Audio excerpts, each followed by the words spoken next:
Do you also want to end up describing the new ChatGPT? Yeah. Let's talk about it. So, have you used it yet? I have. Okay. Do you have the app on your iPad? No. Your Mac? Not you got to get it. So, okay. This guy Min Choi tweets this. ChatGPT-4o. What I like about it, I was walking with my mom at Huntington Library last week, right? And she like likes identifying the plants and all that. And then now what I can do is I can take a picture of it. Like, you're gonna yawn again. No, this is cool though. I can take a picture of the plants and ask what it is in Chinese, and I'll explain it in Chinese. And sometimes my mom will want to say something to me in Chinese. Now I'm like, when I speak to you in English, translate it to Chinese, and when you hear Chinese, translate it to English. And so imagine if you travel somewhere to like China or something, or Taiwan, live translations, right? So I think what we're gonna, and I've seen these ChatGPT-4o assistants talking to each other, right? So that reinforces the need for agents, helping students learn in real time. Imagine if you and we have AI versions of ourselves tutoring people on marketing, right? So Sal Khan was doing something with his son, and then the AI corrected his son on a couple of things. Real-time translation we talked about. So imagine you're speaking Hindi to me, I'm speaking Chinese. Like, we'll just be speaking like where we can understand each other. Meeting assistants that can take notes.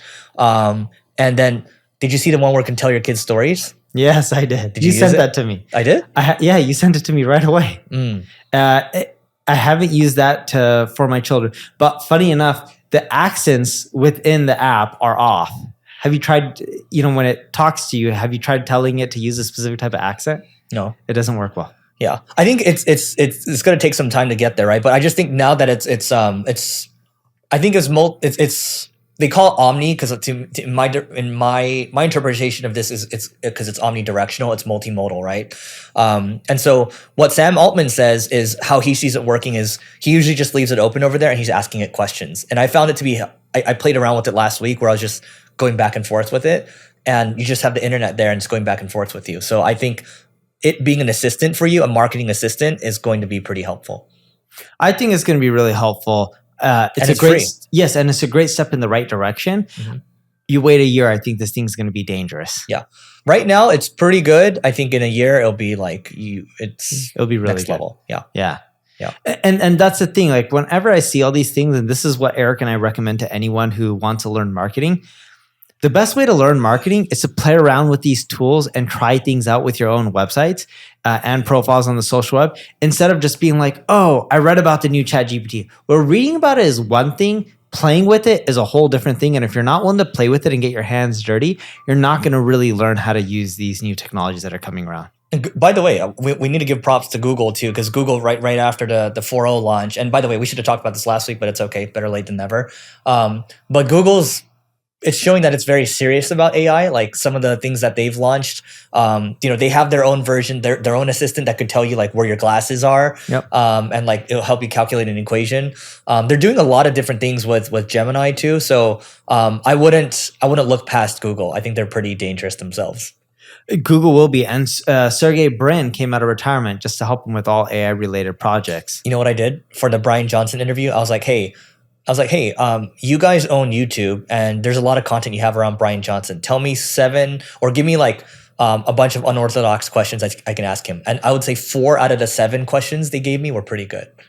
Wait, I'm confused. You went to Brian Johnson and said you own YouTube? No. I went to Gemini. So I went to Gemini and I said, hey, I'm going to do this podcast interview with Brian Johnson. You have a lot of interviews with him and you own YouTube. Give me a couple of unorthodox questions I can ask. And 4 out of 7 were really good. What was the example of one of them? Here, let me pull up my notes over here. So, okay, here's one example. Okay, let's say you reverse your biological age to 18. What then? What kind of impact do you want to have on the world? You're taking care of your physical and your cognitive health. How about your emotional health? I didn't get to ask that question. So stuff like that, right? Where these questions I haven't seen other people ask. Yeah, they're good questions. Yeah. AI is not bad. It can tell you. I think AI is really useful. Like, what you just put in there is for it to help you with research. Yep. It's analyzing everything out there and it's giving you input based on what it's finding out there. Where I think AI is really bad is saying, go create me a piece of content around this topic, which is what a lot of marketers just result to. And like, oh yeah, AI can help me with content creation. That's one of the basic things AI can do, and that's one of the worst things AI can do. AI has so many more better use cases, like helping you analyze data in real time and making informed decisions. Because marketers have tons of data, but yet very few of them analyze that data and actually make decisions based off of it. You got to be, so earlier what you said about marketing, I think at the highest level with marketing, if you want to win, you have to be curious.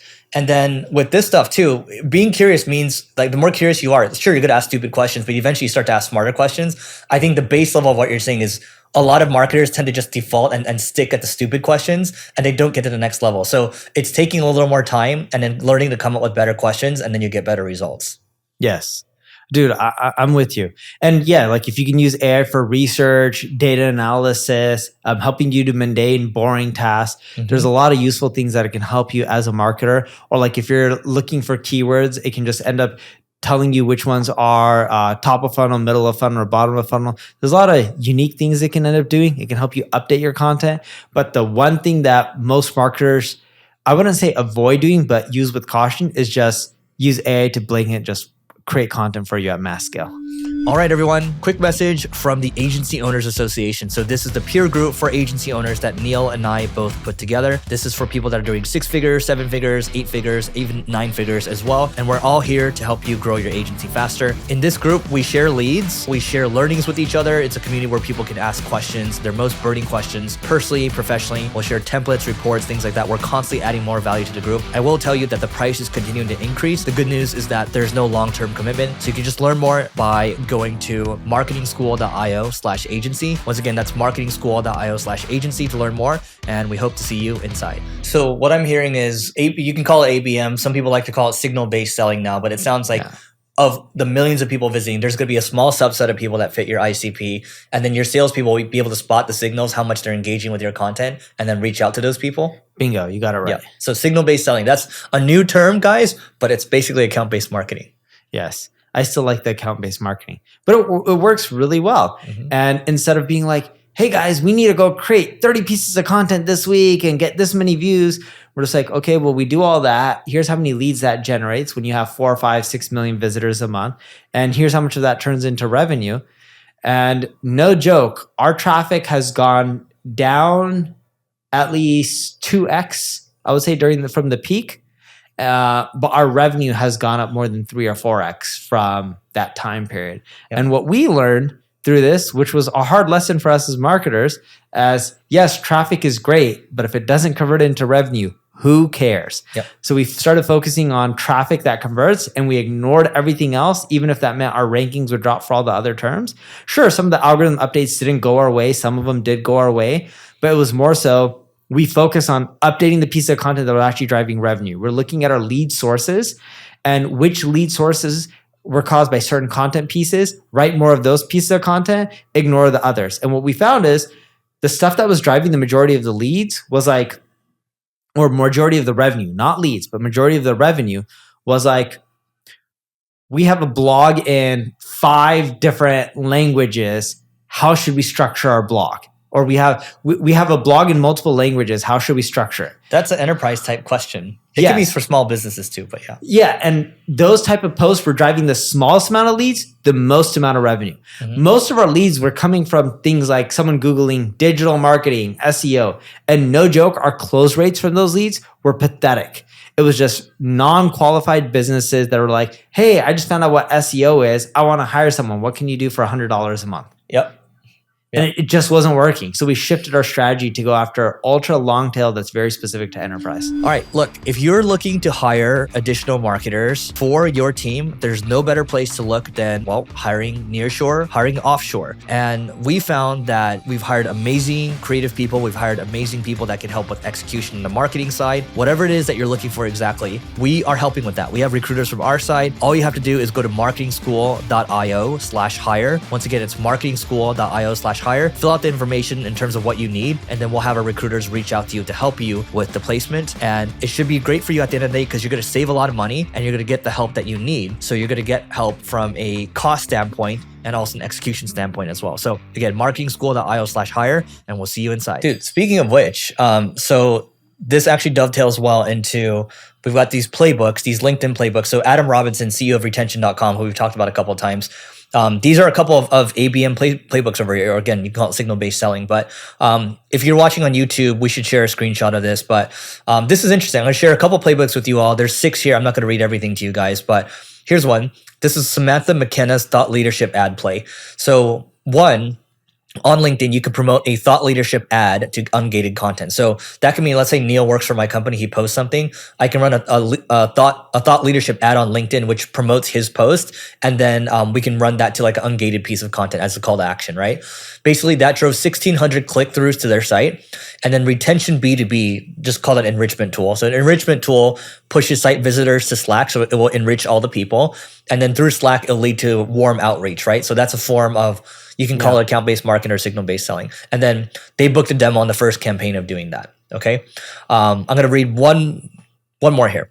Michael Lieben and Taylor Heron's Clay Play. And Taylor Heron's actually been helping us with our warm outbound.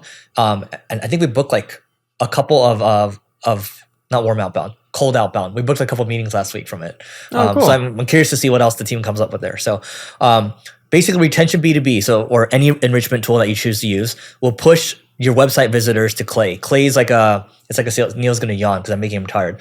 But every time I see it, I just call it out. Neil doesn't want to yawn. But Clay, you know 𝗙𝗓𝗏, right? Yeah. Okay, so 𝗙𝗓𝗏, it can help you like put in AI. It can for your outreach. It can do a lot of different things, right? 𝗙𝗓𝗏, after retention pushes to Clay will sort by your ICP, enrich with firmographic, technographic data, okay? Clay then writes a ChatGPT email based on page views and who the visitor sells to.